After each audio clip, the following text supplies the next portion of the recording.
Hi hello सलाम नमस्ते दुआ और रुआ लोग के इस्तकबाल बाई बिहारी भौकाल में।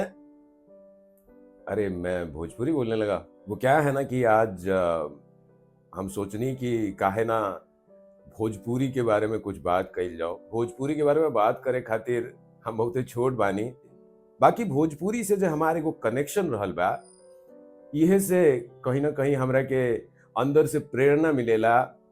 और हम कहतानी कि भोजपुरी के वो कौल बा, भोजपुरी हमरा कह रहल बाड़े कि भईवा हमरा से इतना तू ले लेहला, हमरा कुछो ना देवा। त ई टाइम बा जब हम सोचनी कि भोजपुरियों के कुछ दईल जाओ। तो सबसे पहले हम ही बताएं, बानी तो हम बिहार के और भोजपुरी से मुलाकात तो वहाँ हुई थी, पर हमारा क्षेत्र अलग है। हम मिथिलांचल से हैं, तो हमारी जो नेटिव लैंग्वेज है, मदर टंग है, वो मैथिली है। पर जब बिहार से बाहर आया तो लोगों को ये लगता था कि भोजपुरी तो आती होगी मुझे, पर मुझे भोजपुरी बिल्कुल नहीं आती थी। भोजपुरी का कुछ अता पता नहीं था मेरी जिंदगी में। और मुझे लगा नहीं था कभी कि मैं कभी भोजपुरी बोल पाऊंगा या भोजपुरी से मेरा कभी कोई रिश्ता बनेगा। लेकिन होखेला उहे जे महाकाल रच रखेले। तो महाकाल कुछ और ही रच के रखले रहे हमरा खातिर। त एक दिन ये भोजपुरी आ गई हमारी जिंदगी में। बतावत है कैसे आयल। भइली कि जिंदगी के भागम भाग में चलत फिरत चाहत तो कुछ और रहनी, हम बन गई नी डबिंग आर्टिस्ट। अब डबिंग शुरू हो गई। हिंदी तो हम बोलत रही, अंग्रेजी भी ठीक ठाक रहे, अंग्रेजी में भी डबिंग चालू हो गई। और यह सब में एक दिन हमरा पता चलल कि भोजपुरी में भी डबिंग होखेला। वो जे सब साउथ के इंग्लिश जापानीज सब फिल्म भोजपुरी में डब होखेला। तो हमरा ई पता चलल कि भोजपुरी से भी पैसा कमा सके। तो अब देखी बहुत मजेदार बात बतावे वाला मानी आप लोग के हम। वो मजेदार बात ई बा कि वो आदमी जे कबो भोजपुरी फिल्म ना देखले रहल, ऊ चालू कैलस भोजपुरी फिल्म देखल। तो हम देखनी अब स्टार उस्टार भोजपुरी में बहुते बाने। अब रवि किशन तो हिंदी फिल्मों के भी बड़े ही नोन नेम हैं। उसके बाद पवन सिंह, निरहुआ, खेसारी लाल। तो इन सब की फिल्में मैंने देखनी शुरू की और देखा भोजपुरी के महामाया कि हमरा भोजपुरी आ गई। हम शुरू कर देनी डबिंग करल भोजपुरी में। आज जब हम भोजपुरी के बात कर रहल बानी तो हम सच कहतानी रहुआ लोग के कि हमरा बहुत गर्व हो रहल बा। साथ ही एगो मजा आ रहल बा। भोजपुरी के इतना नजदीक रहला के बाद भी भोजपुरी हमारे जीवन में ना रहे।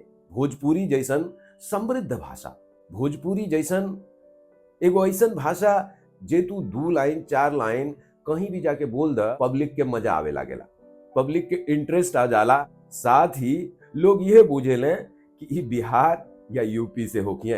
अब देखा बिहार और यूपी में बहुते भाषा बा, बहुत सारा भाषा बा।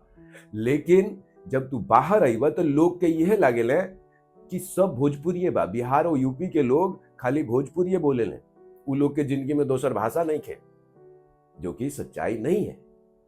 पर ई बा कमाल भोजपुरी के, ई बा कमाल भोजपुरी के मिठास के, ई बा कमाल भोजपुरी फिल्म और भोजपुरी गाना लोग के, ई बा कमाल भोजपुरी संस्कृति के। तो ऐसे बन गई हमार एगो रिश्ता भोजपुरी से। That's how I developed a relationship with this beautiful language, and now it's a part of my life. Now it's like I can translate from English to Bhojpuri directly. I don't need any Hindi script. काहे से कि कहीं ना कहीं हम बोलत ना रहनी भोजपुरी, पर बानी तो बिहार के धरती से।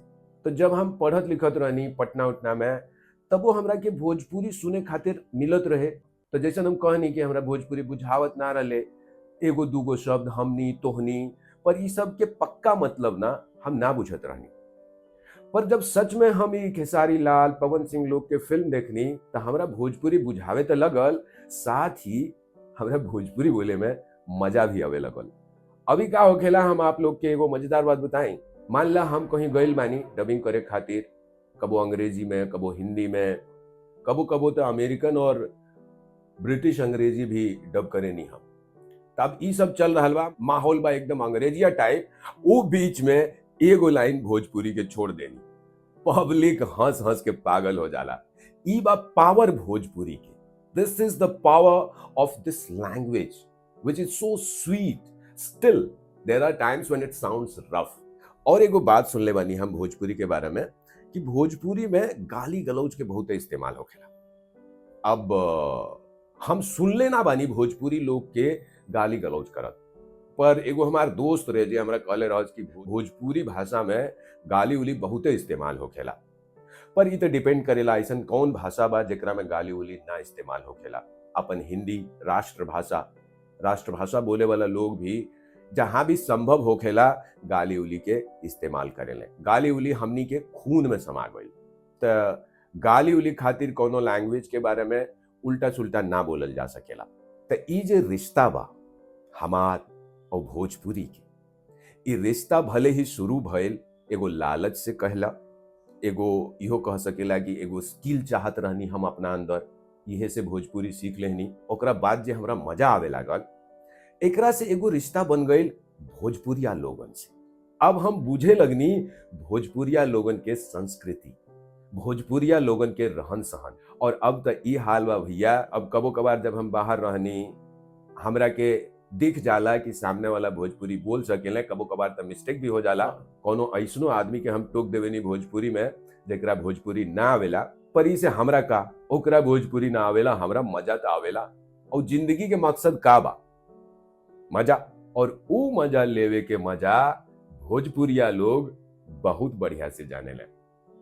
इहे से भोजपुरी के भौकाल जे बा, ई खाली बिहार यूपी में नहीं खे, ई हिंदुस्तान में तो बा ही। एकरा अलावा भी बहुत सारा देश बा जहां भोजपुरी बहुते पॉपुलर बा। दो चार गो देश के नाम हम सुन ले बानी जहां से भोजपुरी फिल्म के अच्छा खासा रेवेन्यू आवेले, वहां के लोग भोजपुरी ही बोलेले। ई देश उसके नाम हम ठीक से पता करके आप लोग के एक दिन यही जे बताए, ये हमारे चैनल पर बिहारी भौकाल। तो बिहारी भौकाल तो चल रहा बा, पर भोजपुरी के भौकाली एगो बहुत पुराना जमाना से चल रहा बा।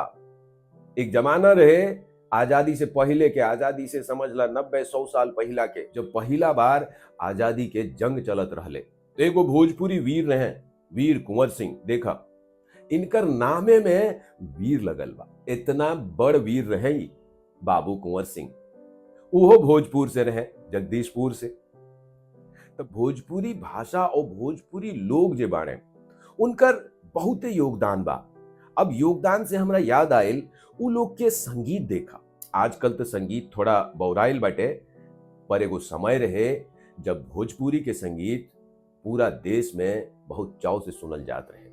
भोजपुरी के एगो लोक स्टाइल रहे, लोक गीत रहे, बहुत सारा गीत, बहुत सारा संगीत। आज से 50 साल पहले जाइबा तो बहुत ही सभ्य तरीका से बहुत तरह के भजन, मतलब का कहीं। और जौन भाषा के गीत संगीत बढ़िया होखेला, उ भाषा अपने आप में बहुते बड़ होखेला।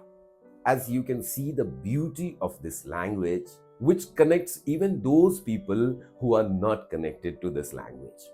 This is, again I would say, is the power of our Bhojpuri.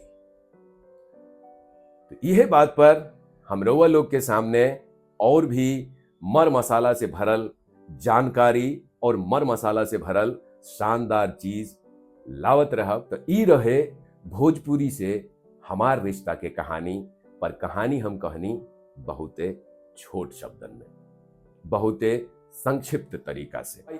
और भोजपुरी के मजा बा ई भैया कि उ श बोले में जब मेहनत लागेला, वो मेहनत कट जाला। तो कम मेहनत में सुंदर भाषा उ बा भोजपुरी। तो भोजपुरी के बारे में ऐसन ऐसन बात और एकरा अलावा बहुत सारा टॉपिक बा जेकरा बारे में हम बात करब, आगे आपसे जुड़ल रहब। ओकरा खातिर आपके हमरा चैनल पर आवे के पड़ी। For that you have got to subscribe my channel which is Bihari Bhaukal. तो जुड़ी बिहारी भौकाल से और देखी हमार बहुत सारा वीडियो, बहुत सारा इंटरेस्टिंग जानकारी, बहुत सारा इंटरेस्टिंग बात जे हम रउआ लोग से करे चाहतानी। तब तक खातिर आप लोग अपन ख्याल रखी।